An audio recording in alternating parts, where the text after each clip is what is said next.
Hello and welcome back to SEO Stream. It's been one hell of a day and I'm so thankful to be at the last presentation because I know how much value is being delivered today. I can appreciate all of you for sticking with us throughout the day. I know it's been a very, very long day and I hope you've got a ton of information out of us so far. So for your last presentation of the day, Kasra Dash is going to be running you through how to recover websites, how to revive websites, how to recover in the SERPs, how to recover SEO, everything. Put it together for Kasra Dash, ladies and gentlemen. Thanks for the introduction, Charles. So, website recovery. Now, my whole talk is about recovering websites after they have essentially tanked. I know that there are a lot of people that have tanked websites from the helpful content update, from core algorithm updates. So we will be talking about that. Now, I want to start off the talk with a little bit of a story. This guy here is obviously Genghis Khan. And Genghis Khan ruled the Mongolian Empire. It was one of the biggest empires. They ended up killing 40 million people in their entire lifespan from start to finish. And according to a lot of sources online, there are 20 million people right now that have the Genghis Khan DNA. So he was a little bit of a player. And the land was 24 million kilometers squared, which is the biggest land-based empire throughout the entirety of history, excluding the British Empire. And this is what their land looked like. So as you can see, all the way from China to the parts of Poland and Hungary, they ruled it all. And it was from 1206 to 1368. And this is what it looked like when they were expanding. As you can see, very aggressively expanding throughout the entirety of Asia, all up until the high parts of Europe as well. So why did the Mongolian Empire end up collapsing? They obviously had a lot of leadership struggles. Now, at near the end of the Mongolian Empire, essentially what ended up happening is that Genghis Khan obviously ended up dying and it got passed to a few of his brothers and they all had massive conflicts. Some of them wanted to expand down into China, other areas wanted to expand more into Europe, so there was just a lot of leadership struggles. They obviously had overexpansion struggles and they had a lot of economic challenges. Now, when you have obviously economic challenges and you have been overexpanding, you end up essentially not being able to economically provide to certain towns that might need a little bit more money. And obviously they had military overextension as well. So what I mean by that is when they were picking their battles more into Europe, or if they wanted to expand more into Asia, their military wasn't as sufficient as other militaries. So you're all probably wondering, why am I talking about Genghis Khan and what's that got to do with website recovery? Now, not many people know, Genghis Khan was actually hit by an algorithm update, and this definitely isn't an AI image. So that's a bit of a joke, but the 4 key points about website recovery, first of all, is obviously mindset. Second of all is overexpansion, very similar to the Mongolian Empire. And the third one is EAT signals, so having the correct EAT signals, which we will go into in a little bit more detail. And the fourth one is backlink toxicity, so essentially building the correct links, not just building spammy links and harming your website. So, mindset. Now, I used to have a very big website in the gambling space. I still do. I've actually got multiple websites in the gambling space, but my very first one was earning 30 to 40 grand a month on average. And the website was valued at 2 million. This was approximately 3.5 years ago now. And we were in the process of selling the website. So as you can see, we were traveling to places like Dubai, me and my business partners. We were going to various masterminds across the world. And we were just loving life. We had a massive website. The website was valued at 2 million, and it was earning decent money every single month. And then we got hit. So the gambling website then got put down to 2.5 to 5K a month. It was only valued at 130 grand. Now, this being said, nobody wants to buy a tanked website unless you actually know how to recover a website. So when I say it was valued at 130, that's roughly what we could possibly get. But again, not many people want to essentially buy a tanked website. It's not as appealing. And yeah, nobody wants to buy a tanked website. So I done what everyone does and said, SEO's dead. I hate SEO. And I started a Facebook ads agency, which is ideally the next step after your website tanks. You're like, right, what can I do next? So I started doing the lead generation for a lot of finance industries in the UK, mainly to do with IVAs, debt, DROs, etc., etc. And we very quickly scaled that up. We were the biggest call center in the UK with 200 staff. We ended up spending 6 million in 1 year, and then the iOS update happened. And again, I was like, what's going on here? Like, I've done SEO. I feel like I understand SEO. I've done Facebook ads, and then I just felt like the entire world was coming down on me. So then I hopped on a call with a very close friend of mine, and I essentially explained this to, like, why is this always happening to me? I've obviously done SEO, I've done Facebook ads, and he basically said that growth isn't always linear. And what he meant by that is sometimes you need to take 2 steps back and learn what you've essentially done wrong with. So if you've done SEO and you've overexpanded on your content, or you've not built enough links, you need to figure out and understand why the link building wasn't working or why the content wasn't working. So this leads me on to overexpansion. So overexpansion, I actually asked recently in a poll if people believe, or if people have been hit by the helpful content update. As you can see, there are a lot of people that answered yes. There's some people that answered no. Some people are very stable, and some people just wanted to see the answer. But a lot of SEOs have been hit. Now, there's some key points that you need to know.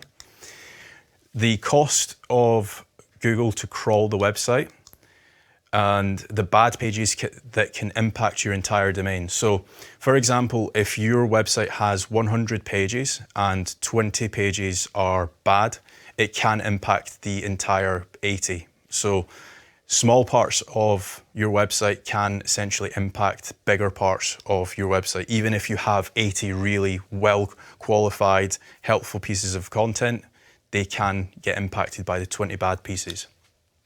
Unique images. So a lot of SEOs, especially in the affiliate space, or any guys that are trying to monetize their website using AdSense, they don't use unique images. So they end up getting essentially duplicated images, and duplicated images is very similar to duplicated content. If Google has seen that image 5,000 times because it's a stock image, and everyone just goes on a stock website, downloads a image to do with a desk, Google's already seen that image. If you can actually get unique images, that will help. Now, in some cases, you don't actually need to shoot the image yourself. So you could essentially just download the image from a stock website and essentially put your branding on it. And that will be classed as some form of more of a unique image than just downloading a stock image. And the last one is content pruning. So content pruning has become a lot more of a positive ranking factor, more so because there's a lot of websites that have been blasting AI content on their website, and they essentially haven't been keeping up to date with the latest trends. So, for example, the best running shoes 12 months ago, that the AI content isn't the best running shoes now. So you just need to bear that in mind. Sometimes you might need to want to prune the content off of your website. In other instances, you might want to essentially reevaluate it and re-update it. So what is the cost of retrieval? Now, Corey, which he isn't here today, but he talks about this a lot.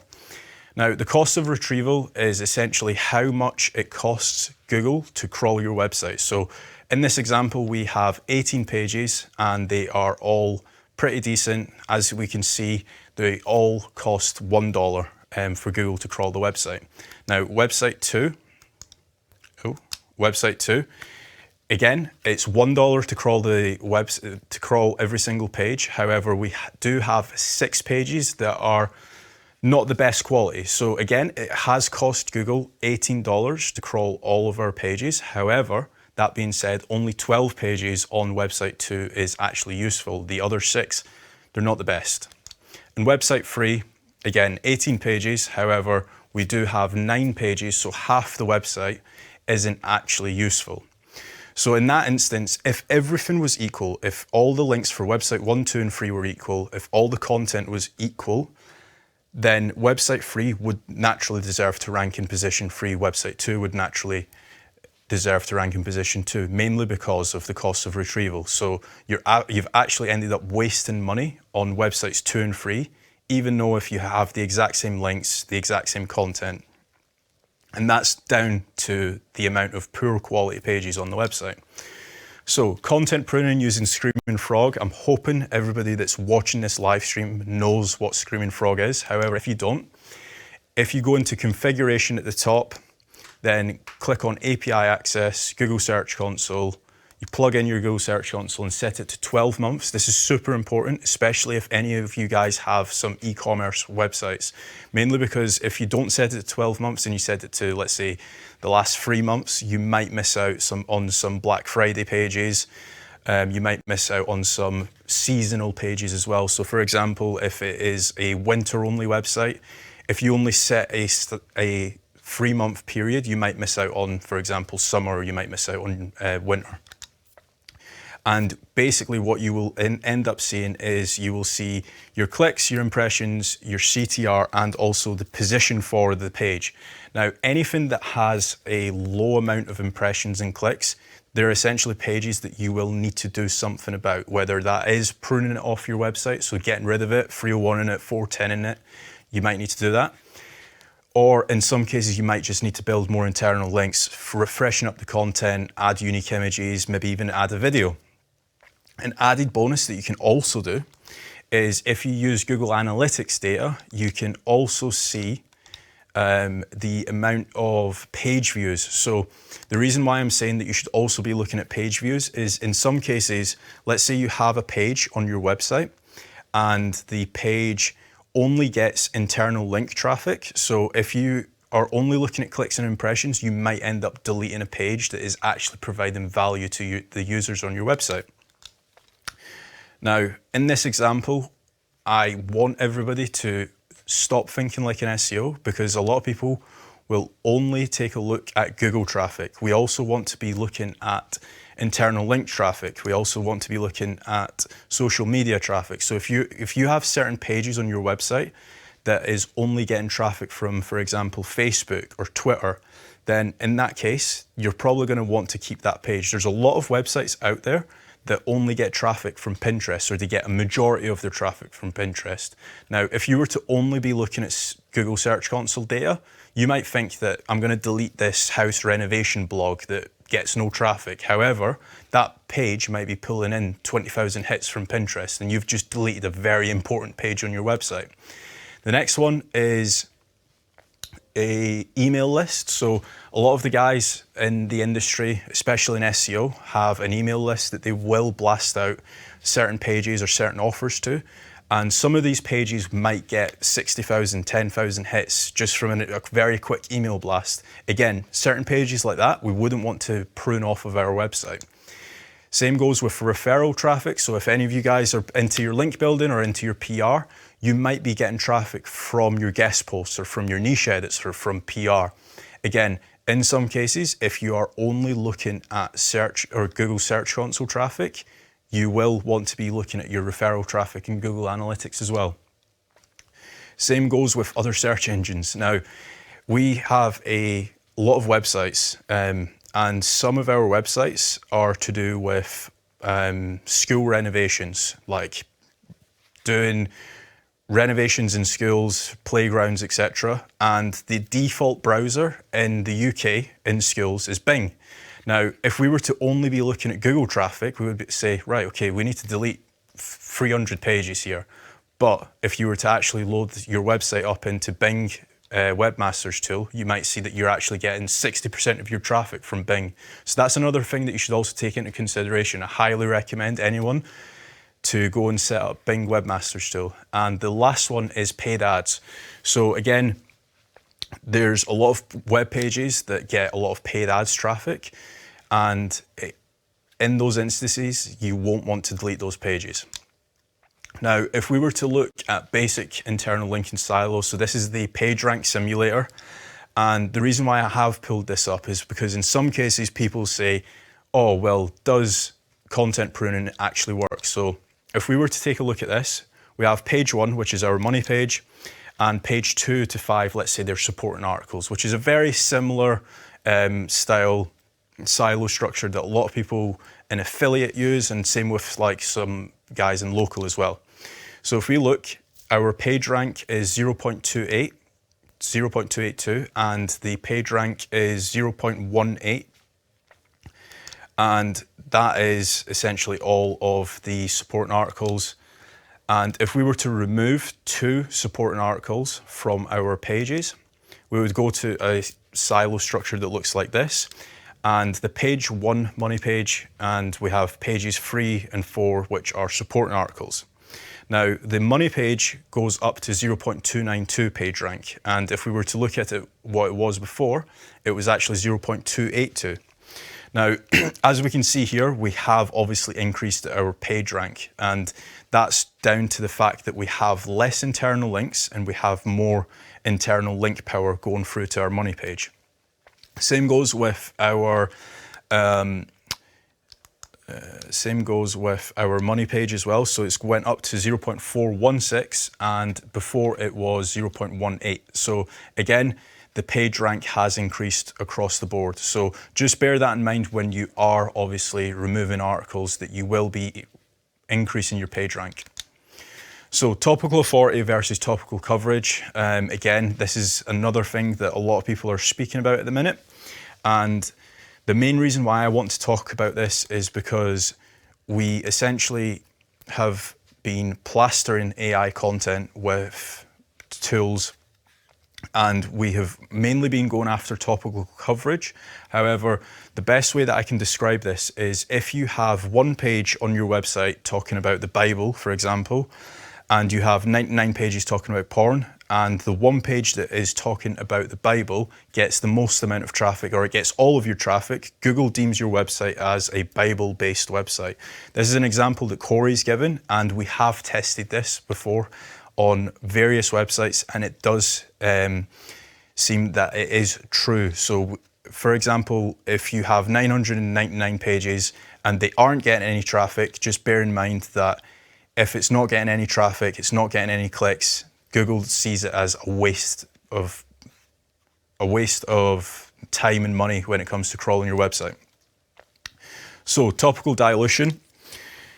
You never want to be playing hide and seek with your content. So after the helpful content update, we have seen a lot of pages essentially prune off certain paragraphs off of their website. So what I mean by that is if they have a monster 6,000 word article, if a user has to scroll 2,500 pages or 2,500 words down, that's essentially being deemed as a bad user experience because you're playing hide and seek with your content.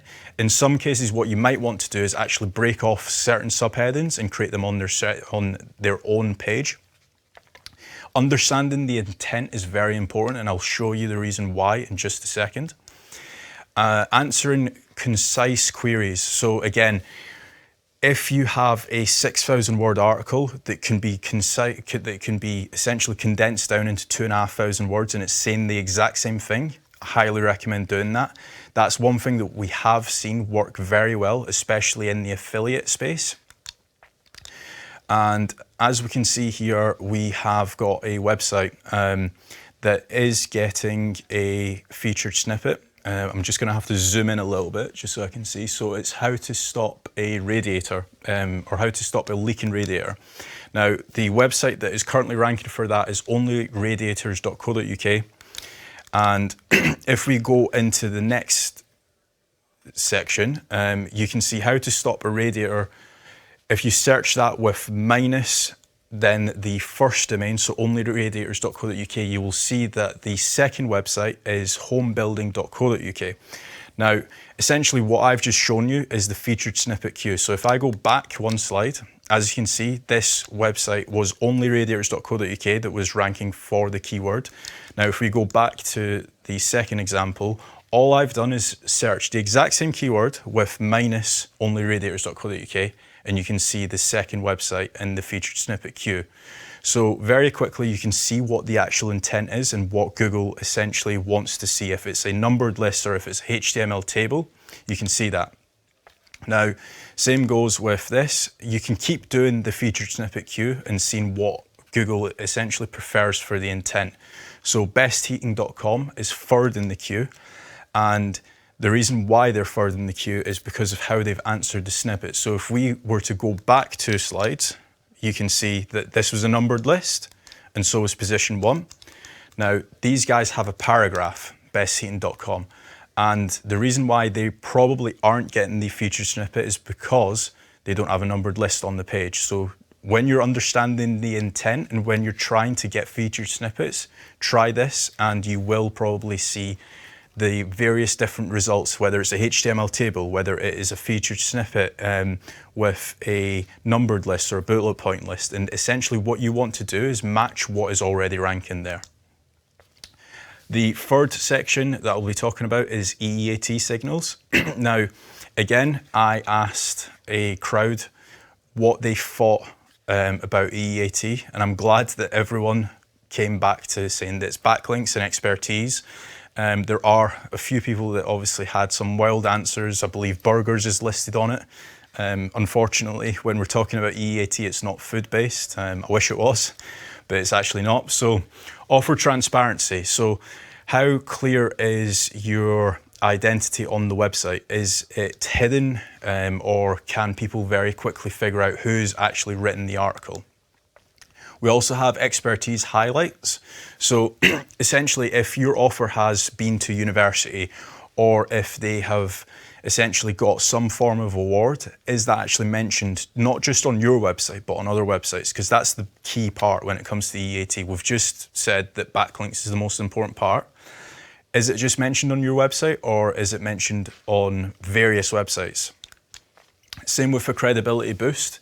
So again, if you have been on podcasts or if you've been mentioned as the best person when it comes to brain surgeons, are you only just mentioned on your website or is there the NHS in the UK mentioning your name? Contact information is super important as well. So if you haven't essentially got any contact information, or if, say, for example, you upload an article and it can be slightly incorrect, because let's be honest here, not every single article that you upload on your website is 100% factual. In some cases, it might not be factual. I'll openly admit that in some cases, I have uploaded articles on websites and they haven't been factual, and then I've actually had to essentially ask an accountant or ask a lawyer, hey, is this actually factual? And they've essentially told me, no, this is the actual answer. So contact information when it comes to your offers is super important, especially if other people are reading it and it's to do with finance or if it's to do with fitness. Now, as we can see here, I have a knowledge panel, and if you can essentially get this for any of your offers, then it's essentially a massive tick in the EEAT section. As you can see, Matt Diggity is another person that's got one. And just by essentially looking at these two offers, so myself and Matt, you can very quickly tell these two guys know what they're talking about when it comes to SEO or affiliate marketing or online businesses. Now, let's take a look at what a lot of people have on their websites. So a lot of people essentially send me websites and they're like, hey, Kaz, I've been hit by the helpful content update, or I've been hit by the core algorithm update. And their offer looks something like this.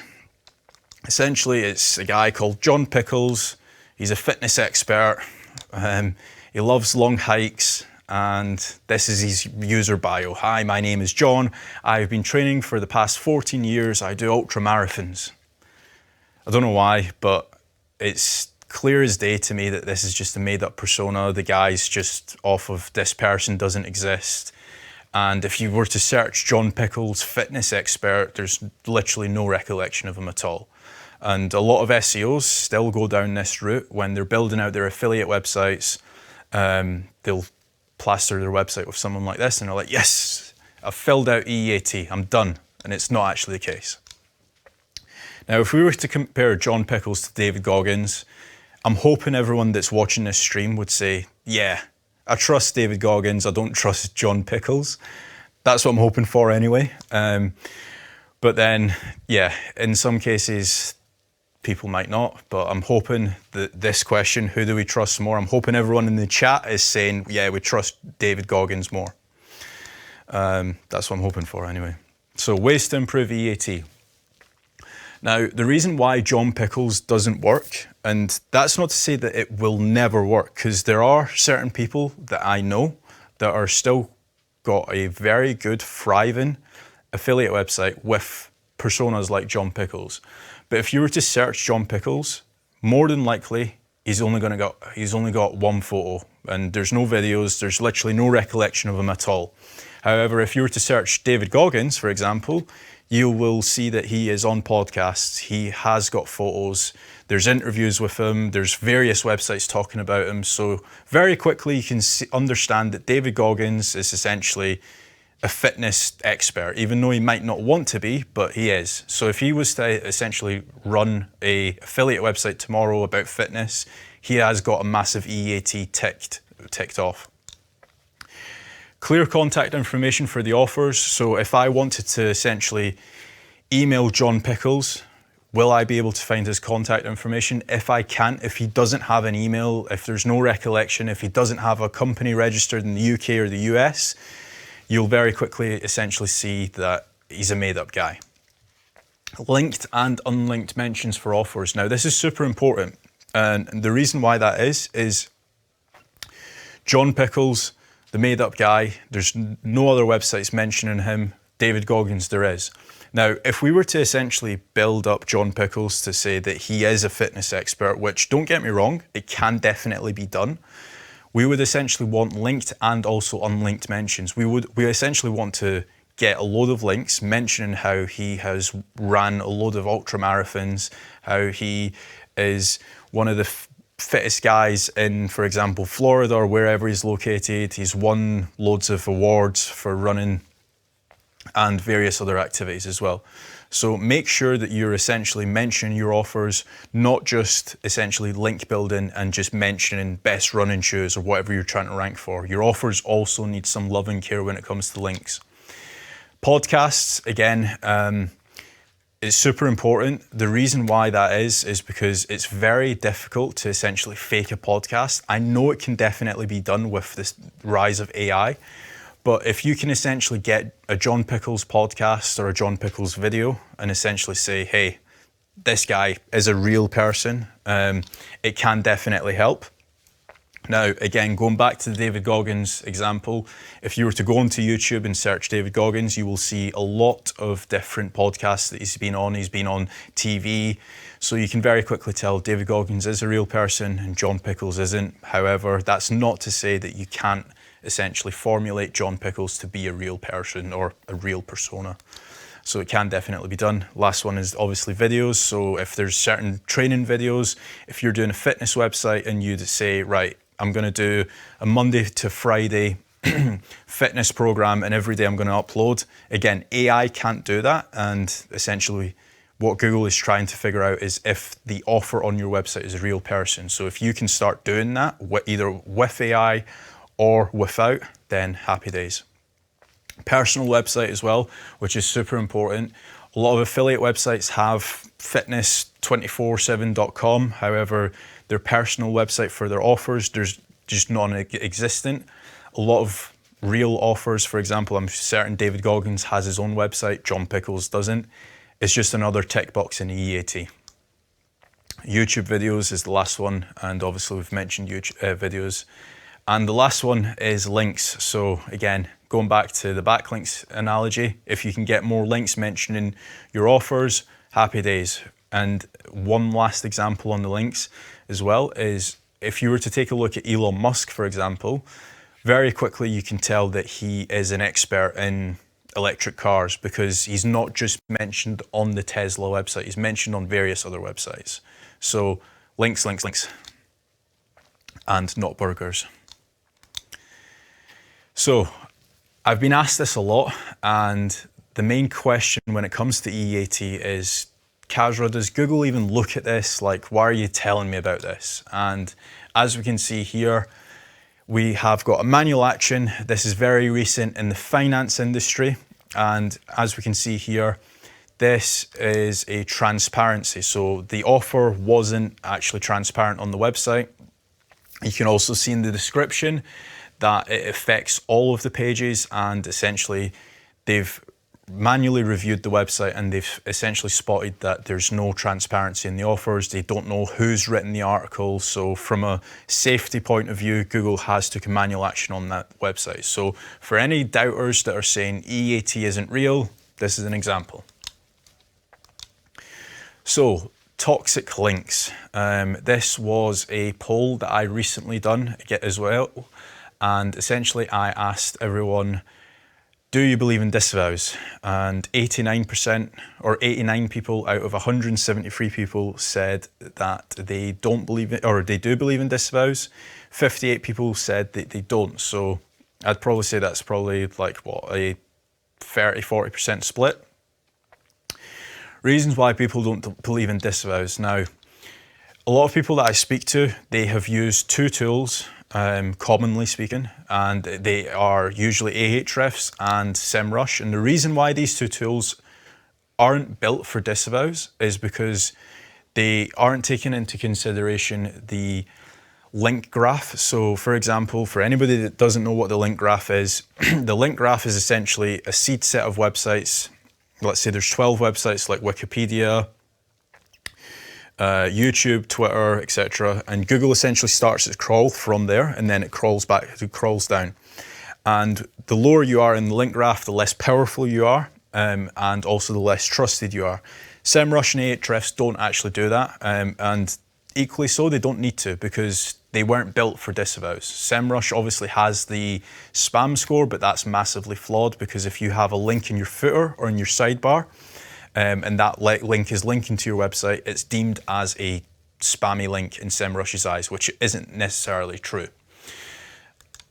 And the next reason is people do a disavow and they don't do a backlink rejuvenation. Now, this is super important. I would probably say that this is even more important than the actual disavow, because once you've done a disavow, you might have, let's say, removed 150, 200 referring domains, and Google is essentially freaking out right now, and they're like, whoa, this website has essentially been on a positive link trajectory for the past 12 months, and they've just gotten rid of 200 referring domains. What's going on?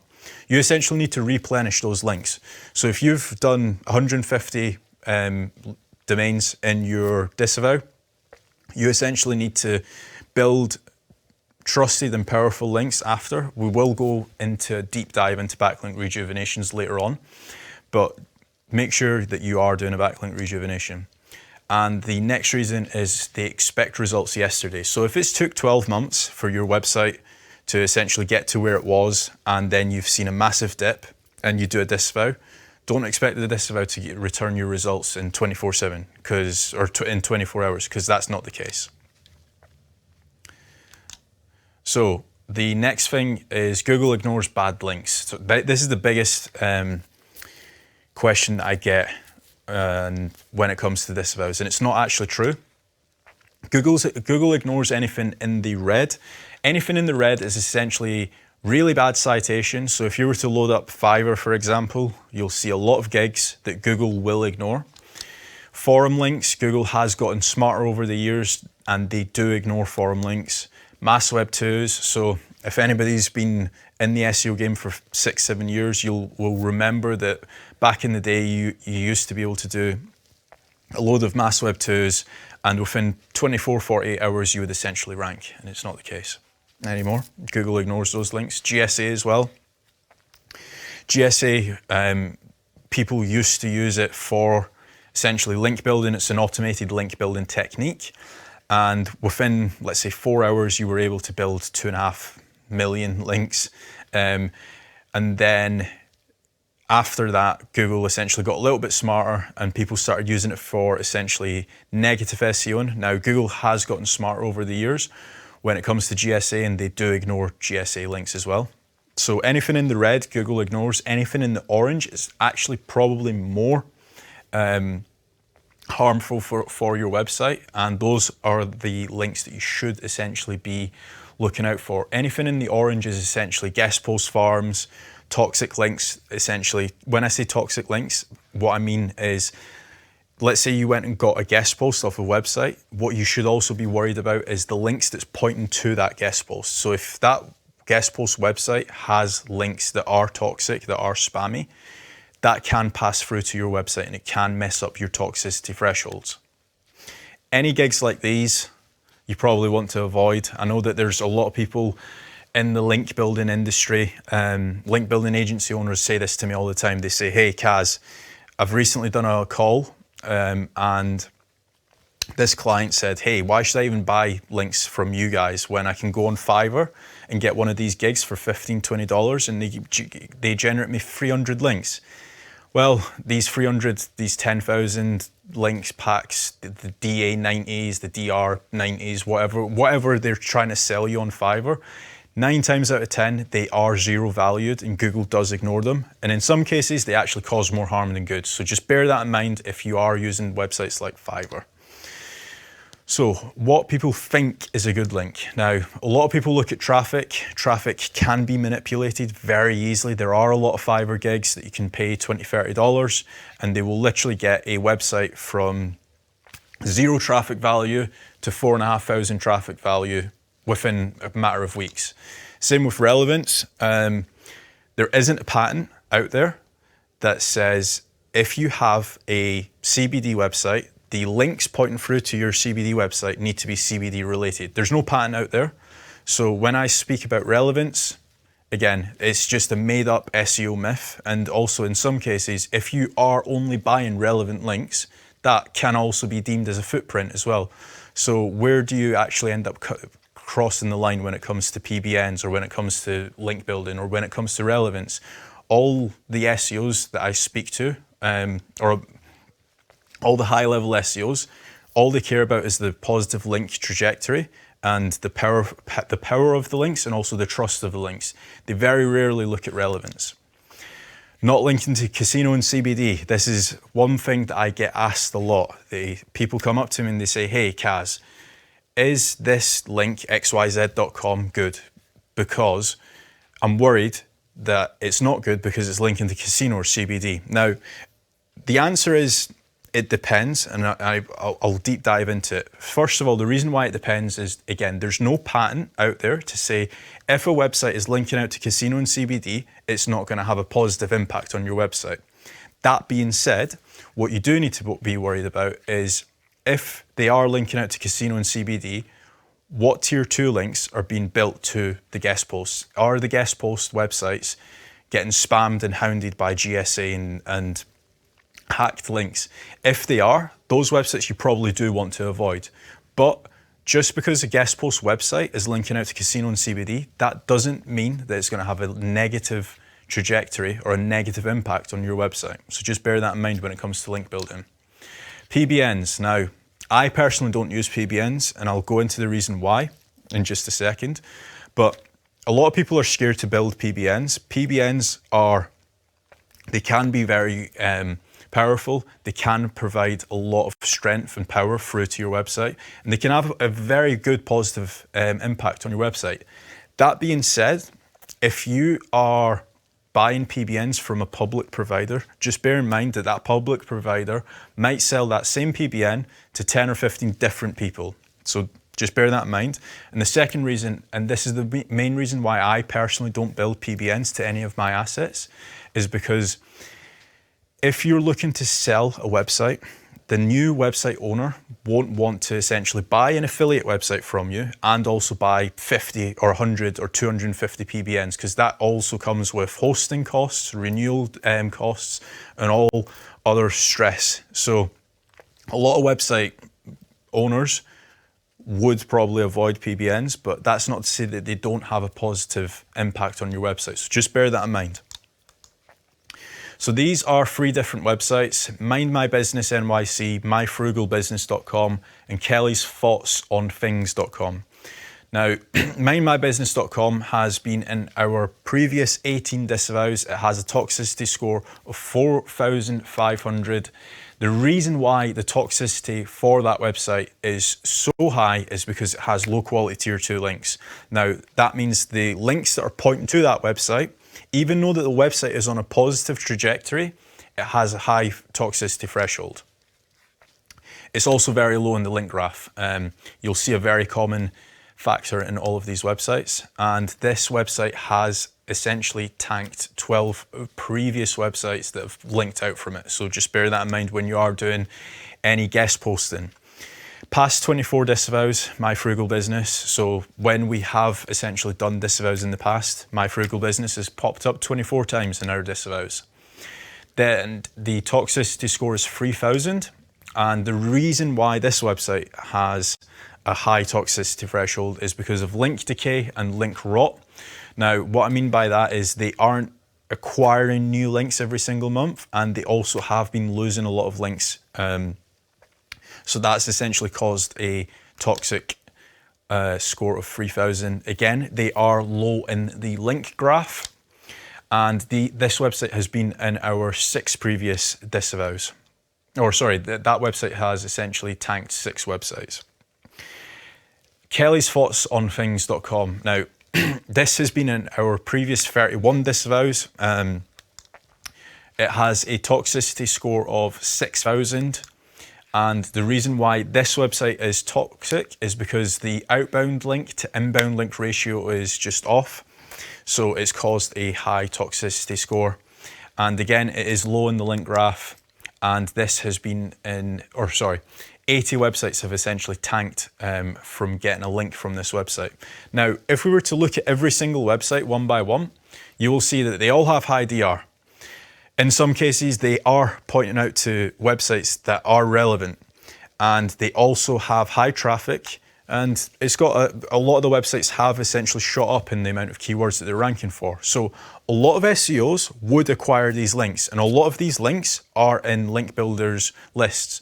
So just bear that in mind when you are buying your next link. Just because the website does look good, it has high DR, doesn't mean to say that it is a good website. Now, I recently, well, I say recently, this was probably about 6 or 7 months ago now, had a debate in a private mastermind. Basically, I had a friend that said, I don't believe in disavows. So we essentially said, okay, let's put that to the test. If you don't believe in disavows, let's build some toxic links and see what happens. So this website here, we built 25 toxic links or bad links. As you can see, the website went down in traffic. We then done a disavow, and we then done a backlink rejuvenation, and we were able to recover the website. It's actually in a better position now than what it was. So this was a gambling website. The next website that we tried it on, 23 links. We built the links, we done the disavow, we removed the disavow, and then we built more toxic links to see how badly we can essentially affect this website. And as you can see, every time we done toxic links, the website went down. As you can see, when we done the disavow, it went up. And when we removed the disavow to make certain that it was the toxic links, it went down again. This was a travel website. A toxic backlink for one website might be a positive link for another. So this is where it gets a little bit confusing when it comes to toxic links. Now, what I mean by that is the exact same toxic links we built to this website, it actually had a positive ranking factor. And the reason for that is because this website had a lot stronger foundational links. Now, there's videos on YouTube, such as Charles's, where he talks about how important foundational links are. And essentially, this is the reason why. If you have a good foundation, your toxicity threshold, or the amount of toxic links your website can essentially withhold, will be a lot higher. So just by saying a toxic link is a toxic link, or if somebody says to me, this guest post, I'm not going to build to my website, that is kind of infactual, because a toxic link to one website might be a positive link to another. So every website has a toxicity threshold. This is super important. Now, let's say, for example, we are website number 5. What we essentially do when we are looking at toxicity thresholds is we essentially look at every single competitor and we get the average. So in this instance, the average is between 300 and 400. What you want to be is essentially 375. You want to literally be just on the edge, but you don't want to be, for example, competitor number 2, because they do have some toxic links. So the closer you can get to the toxicity threshold of a 400, that is the ideal spot that you want to be, because it means that you have the strongest backlink profile, you have the most trusted links, and you might in some cases also have just a little bit of toxicity. In some cases, or in a lot of cases, you don't want to be just the clean backlink profile person. You want a little bit of spam, because naturally websites do have a little bit of spam. If you are just the clean guy, Google will say, these guys are SEOs, we're not going to rank them as high as we possibly can. So just bear that in mind when it comes to link building. Now, when it comes to power, trust, and toxicity that I've been talking about, what you essentially want, now, the creme de la creme type of link is link number 1. Now, in some cases, if you're in some crazy industry, you might only be able to get 10 of link number 1, where it is highly relevant, highly powerful, and highly trusted links. Then you essentially need to lower your standard to link number 2. Link number 2, it might have a little bit of toxicity, but again, you still have the power and you still have the trust. Once you essentially acquire all the links or all the links that fall into category number 2, then you might say, right, okay, I've got the really super powerful, high traffic, high power, high trusted, high relevant links, which is link number 1. I've also got a little bit of link number 2, or the type of link number 2. Then you might want to move over to link number 3. Link number 3 is essentially, it still has power, but it doesn't have any trust. Now, that's not to say that it's going to harm your website, because you are still getting the power. Same goes with link number 4 as well. Link number 3 and 4 is probably where I would then cut it off. Link number 5 and 6 are the types of links that you do want to disavow. So, one thing I will say about doing disavows is you should always take the antidote before the poison. And what I mean by that is a lot of people essentially leave the disavow too late. They will essentially do a disavow after the website's tanked. However, I'm a massive advocate of proactive disavows. So even if your website is on a positive trajectory on traffic, you'd still want to essentially keep your backlink profile as clean as you possibly can, and essentially remove the 10% of the spammy links. Now, this is a website that essentially gets a disavow. They have had 2 disavows from us in the past year, and they essentially acquire disavow every, I want to say, 6 to 12 months from us. And the reason why they do that is in some cases they publish articles, and the articles end up going viral on Facebook, on Twitter, and they will acquire 200 links in, let's say, a week, naturally. Now, those 200 links might not always be positive links. They might be spammy links, and they just say, hey, Kaz, I just want the cleanest backlink profile as I possibly can.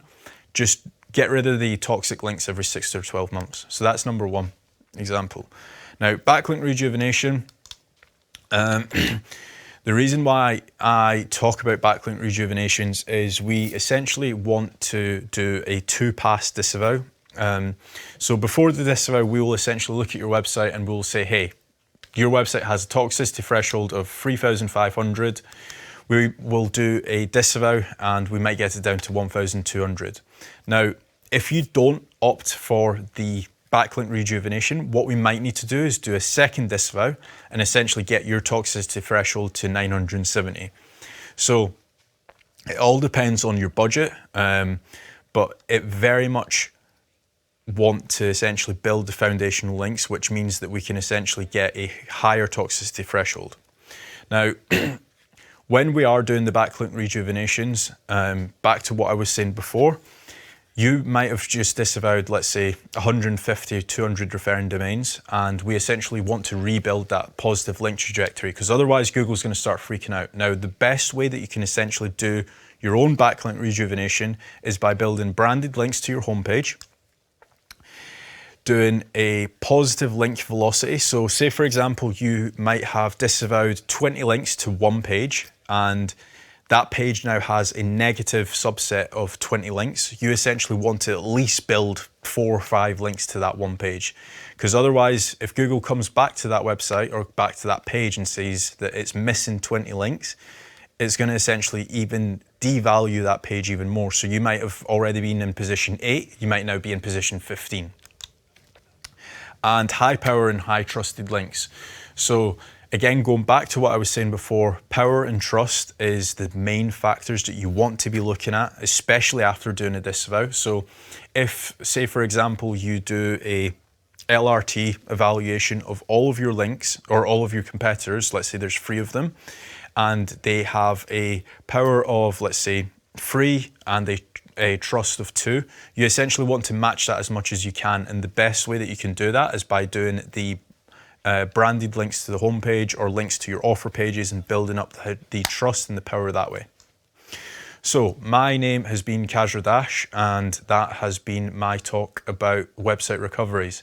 Now, if any of you guys have been hit by the updates, make sure to fill out the form kasradash.com/audit, and I can essentially evaluate your website. Thanks.